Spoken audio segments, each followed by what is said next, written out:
Yun, we are back again mga badi, and welcome na naman sa ating YouTube channel.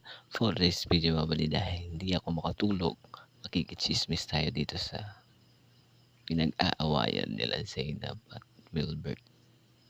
Ano tong pangalan ng Wilbert, ano to? So, let's go.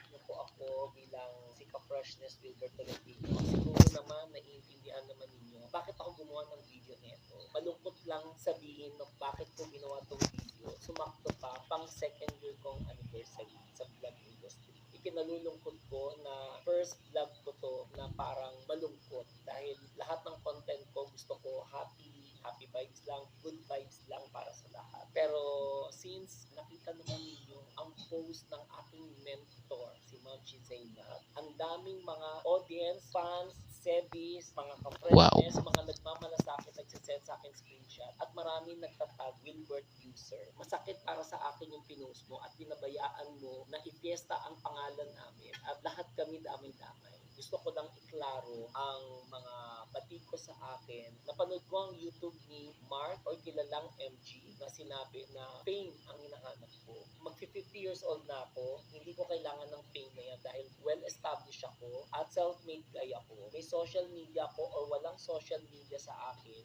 ay mabubuhay po ako. It so happened, during pandemic, marami akong entertainment bar. Kailangan ko isagip ang buong entertainment industry. So bilang isang bar owner, gumawa ako ng YouTube channel para edge ko sa ibang bar na meron akong channel. So ang unang nag-introduce sa akin sa industriya ng vlog industry ay si Ma'am Shasna Laparan. So since si Shasna ay nakachika ko, sabi niya sa akin, ang makakatulong sa iyo ay si Jomar Novena. Si Jomar Novena ang nagpakilala sa akin kay Zainab. During that time, nakwento naman sa akin ni Jomar na si Zainab ay naghahanap din talaga ng racket. At medyo gipit siya, kaya ginawa niya akong customer. So kung napapanood niyo yung vlog ko, lagi ako nag-acknowledge kay Seb dahil sinasabi ko na isa sa mga tao tumulong sa akin sa industriya. Hindi ako hipokrito, galing to sa puso. Lagi ko ina-acknowledge silang dalawa ni Jomar. Sila naman talaga ang nagsimula sa YouTube channel ko. Para sa kaalaman lang ninyo, dinayo niya ako kay Jomar at buong Team Horror. Kaya makikita nyo na wala na si Jomar ng very long time dahil puro siya na po. Siya na nag-take over. Siya na rin po nagmando sa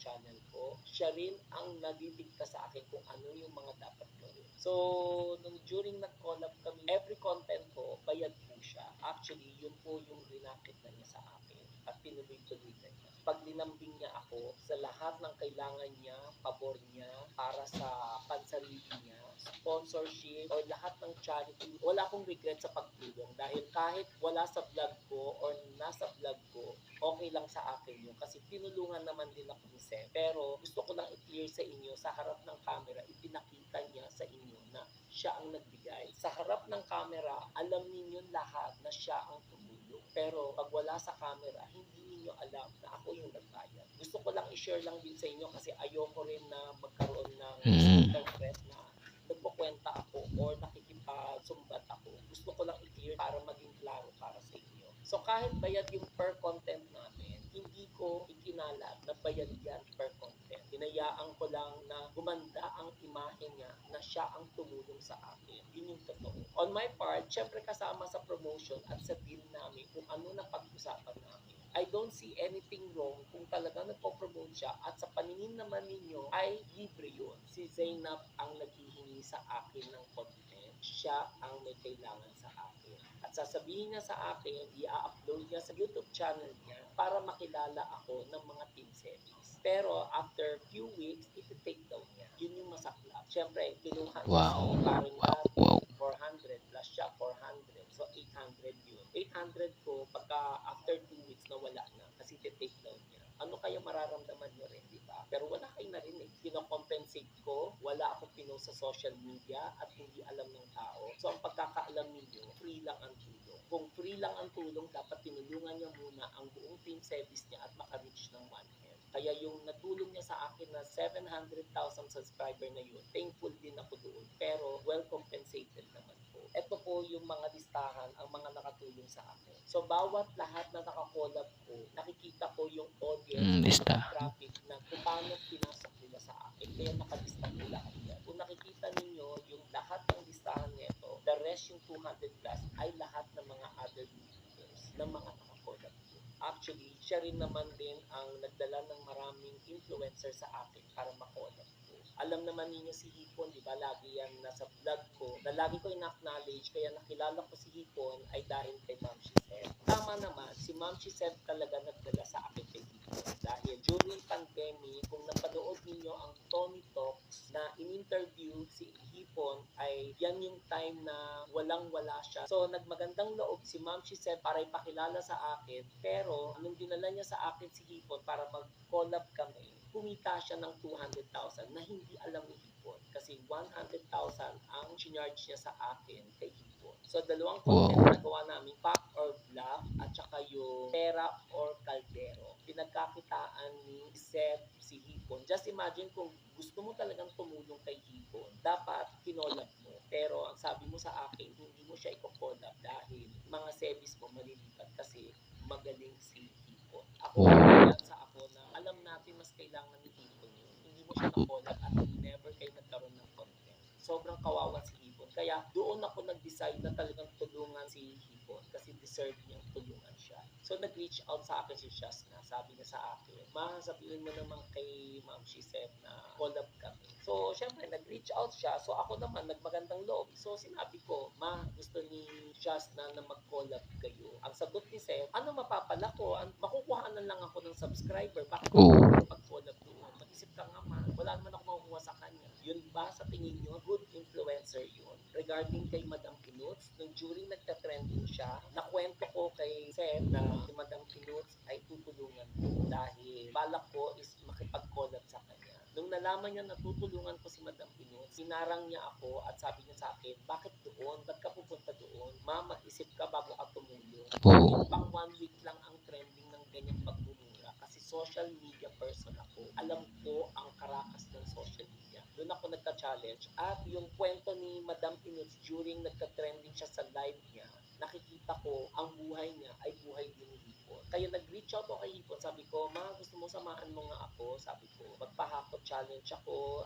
Gusto ko makita rin yung lagay ni Madam Pinuts. Samahan mo ako. Sinamahan ako ni Hipon. Pero gusto ko lang din i-share sa inyo kahit na si Seb ang nagpakilala sa akin kay Hipon. Yung word na may courtesy call, tumawag din ako sa kanya. Ma, pinontak ko si Hipon. Pinasama ko siya. Magpo-collab kami ni Madam Pinuts. Sabi niya sa akin, okay, sige, good, go ka na lang doon. Pero mula noon, natabangan siya kasi tinuloy-tuloy ko pagtulong kay Madam Pinuts. Kaya never na nag-cross ang landas ni Madam Pinuts at saka ni Seb. Dahil on the first place, nakita niya rin si Madam Pinuts ay isang komedyante rin. Natetreat siya kay Hipon at saka Madam Pinuts. Kaya wala kayong makikita may collab silang tatlo or silang dalawa or nag-cross ng landas. Kasi iniisip niya, once na nag-collab, lilipat ang subs niya sa iba. Ganun siya kagaling bilang isang vlogger. Maingat siya, ganun siya mag-alaga sa subscriber niya, maipakita niya lahat ng goods. Pero behind the camera, yun ang dapat alamin niyo. So since nandyan na ako, nagbablog na ako, alam niya na naghahanap ako, nakikipag-collab sa iba't iba. Marami pa siyang hinarang sa akin. Lahat ng talent ng Star Image, si Makagago, si Makagwapo, Tony Fowler at yung Toro Family, si Wamos. Yan, makikita niyo yung screenshot na yung pinagtawanan kanina. Si Wamos. Lahat ng nabanggit ko, sabi niya ay trash. Just imagine mo, trash. Kasi once na pag nakipag-collab daw ako, tatablahin daw ako ng lahat. So nakikita nyo kung gaano siya ka-demand sa akin. Lahat sinusunod ko. Pero there are some na vlogger na nakipag-collab ako, nakita ko naman na hindi naman pala totoo yung chika niya sa akin dahil nakikita ko yung paninira. So makikita niyo yung screenshot about kay Alex Gonzaga, si Jamil. Screenshot nito. Dami. Si Miss D, best friend niya. Pero nagtutok siya sa YouTube War. Diyan ay makikita mo itong screenshot kung ano yung mga nasabi niya. Robbie Domingo, Tanya Lopez. Kung ako ay sobrang sarado yung utak ko at talagang nakafocus lang ako sa lahat ng demands niya, until now, naging tuta ako ni Seth. Kasi lahat ng sinasabi niya, kailangan sundan ko. Gusto ko lang i-share sa inyo, gusto ko mag-unite ang lahat ng vlogger. Gumawa ako ng isang chat group. Maraming influencer na inad ko sa isang chat group para gumawa ng organization. Pero hinarang niya. Ang sabi niya sa akin, bakit ka makikialam dyan? Hayaan mo ang problema ng ibang tao na may problema. Just imagine, Zainab Araki yan. Pero ako, nagmalasakit ako para sa vlog industry. Lahat yan, inintindi ko sa iyo, Seth. Sobrang taas at nilook up kita, pero hindi ko alam bakit pa tayo umabot ng ganun. Wala ako naging atraso sa iyo, Seth. Uulitin ko, wala ako naging atraso sa iyo. At wala rin akong atraso sa buong Team Sebi, lalo na sa iyo, Melissa, Lantis. Kayo na lang mag-isip na kung ano ang kabutihan binigay ko sa inyo. Wala akong nagawa sa inyong atraso, lalo na sa iyo, Lantis. Nag-reach out ako sa iyo, tinanong ko sa iyo, napakitanong kay Ma'am Shi kung bakit ako na-unfriend, pero pinalabas mo na busy ka. So gusto ko rin i-share sa inyo itong recently lang. Nagbiyahe ako sa Iloilo, may nabump ako na isang fans ni Seb, dumako sa akin, nakiusap sa akin, pinaantay ako sa isang place. Makikita niyo itong video, nakakit ito.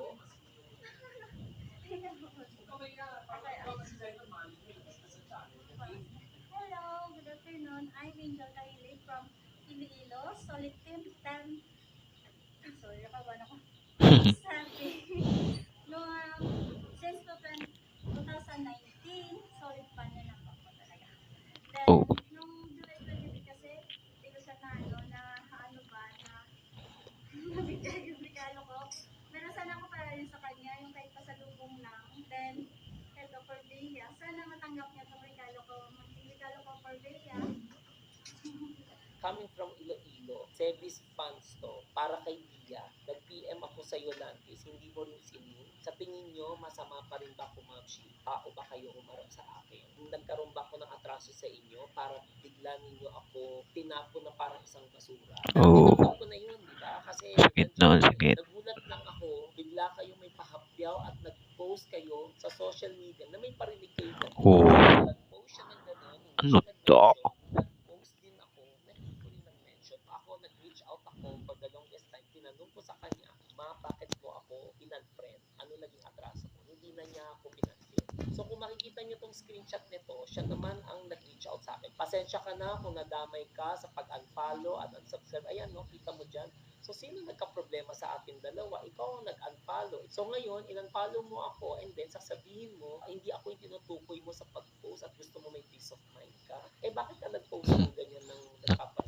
Kasi Naku, ngayon, naku, dapat naku. iklaro para once and for all, tapos tayo kaagad. Wala na tayo pag-uusapan kesa naman pinag-uusapan tayo. So, ngayon, isa-isahin ko yung chat mo sa akin kung ano yung naging problem mo sa akin about kay Titus. Marami rin hindi nakakaalam na ako ang nag-sponsor sa intro niya. Nung napanood niya tong intro, ayan, ilang segundo, ako po ang gumastos lahat ng buong intro na yan. So, hindi naman niya sinabi sa akin na huwag sabihin sa iba. Ako naman, during that time, gumagawa ako ng music video ni Madam Inuts ng Sangkap ng Pasko. Na-COVID ang director ko. Naghingi ako ng tulong kay Angge para ipakilala sa akin si Titus. Si Titus nakausap ko a day before mag-shoot kasi papasok ng PBB si Madam Inuts. Pagdating niya, sabi niya, hi Ma'am Shi, sabi niya, galing ako sa shoot ng intro ni Seb. Proud ako kasi part ako ni Seb eh. Sabi ko, alam ko yan. Aware ako dyan sa shoot ng intro. Sabi niya, ha? Sabi ni Direk, paano mo nalaman? Bawal pa ipaalam itong paggawa ng intro. So ako, hindi naman dahil sa pagyayabang ko, sinabi ko, hindi kasi direct ako nag-sponsor.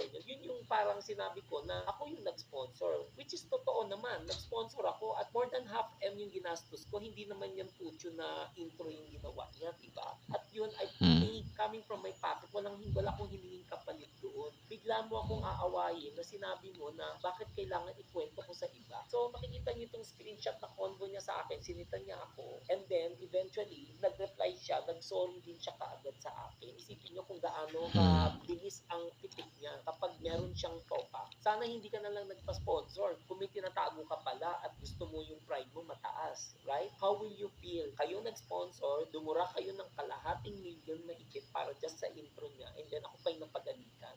Ako ang pinagbibigyan. Oh no. Kesyo, ako daw ang nag-link sa isang 91.5 win naghiwalay kayo ni paring Daryl, syempre sumama loob ko sa mag-asawa. How will I feel? During nagkaroon ng problema si Daryl at saka si Seb, isa ako sa tinawag ni Seb. Pumunta ako agad-agad. Naghingi siya ng 3 tao, si Donalyn, si Angelica, at ako. According kay Seth, naghingi siya ng advice about sa status nila kasi on the rock sila. Honestly, ayoko ma-involve talaga. Pero since kinonsider mo ako as mamshi mo, at pumunta ako sa bahay nyo, sabi mo, si Donalyn pinapa-X kay paring Daryl. Donalyn ang nag-advise na huwag nang ituloy ang relasyon.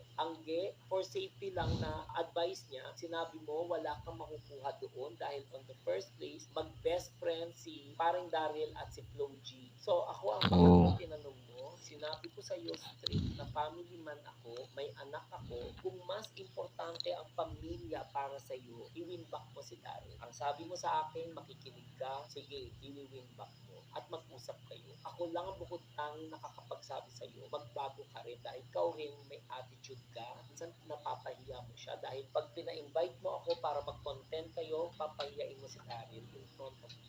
So nagkaayusan kayo at nag-thank you ka pa. Ayan ang screenshot. Yan, basahin niyo. At hindi ko alam kung ano nakain mo, Seth. After na nagkaayusan kayo, biglang nag-PM sa akin using Daryl account at kinoward mo sa akin ng isang katerbang screenshot na blind item kayo about sa issue ninyo at ako ang pinagbibintangan mo. Ikaw mag-isip, Seb. Ako nga nagpabalik sa inyo ng family. Bakit ako sisisihin nyo? Sa tingin ba ninyo na pag yan ba ay nakwento ko ba ay makakatulong pa para sa pamilya mo? Bakit pa ako nagbigay sa iyo ng advice? Make sense ba tayo? So after nun, hindi ko alam na nagkahiwalayan kayo. Hindi ko alam kung anong misarap yung pinagdaanan ninyo. Wala na kayo update sa akin. And yet, tumawag sa akin si paring Daryl. Nung naghiwalay kayo, doon nagklaro sa akin na sabi niya, Mars, gusto ko lang mag-PM sa iyo na etong nahuling message sa iyo, hindi ako yan. Si Seb yan. Si Seb ang hindi makadirekta sa iyo pero ginamit account ko. Hindi natin alam lahat. Pagkahiwalay nila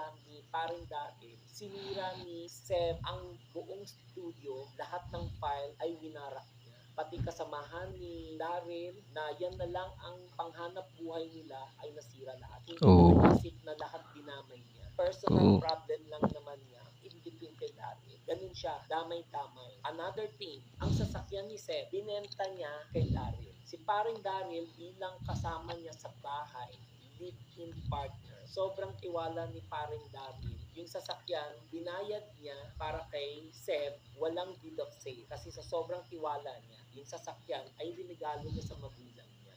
Pinapunta ni Seb, ang father niya, dala ang mga pulis at ginawi ang sasakyan. During that time, hinayaan na lang niya. Sabi niya, Mars, ako gusto ko na manahimik. Alam mo, I feel bad para kay paring Daryl nung nag-reach out siya. Sabi niya, Mars, ako kasi ayoko rin na may sama ka ng loob. Gusto ko lang din i-clear sa'yo to. Kung ano yung pangyayari sa akin. Hindi siya naghanap ng kakampi. Gusto lang niya i-clear yung name kasi alam niya na sumama loob ko. Sinita sa akin ni Seth about kay Ira. Si Ira ay walang kasalanan. Sa mga lahat ng bumatikos na nakaraan, ito yung pinost ko sa Facebook. Nung nag-post ako ng Facebook, ang best friend niya si Miss D ay tumawag sa akin ng umaga. Makikita niyo itong screenshot. More than 1 hour din kami nag-usap. Si Miss D, ayaw niya rin ako makaaway, ayaw niya ako makasagot, pero sinabi niya sa akin na na-disappoint siya sa akin sa pag-post ko doon sa picture. In-explain ko kay Miss D lahat. Pinakinggan niya lahat ng hinanakit ko sa nangyari na pinagdadaanan ko. Nung picture na yon, tinanong sa akin ni Miss D, pinag-isipan ko ba yung pag-post? Hindi ka ba nag-isip, ma'am?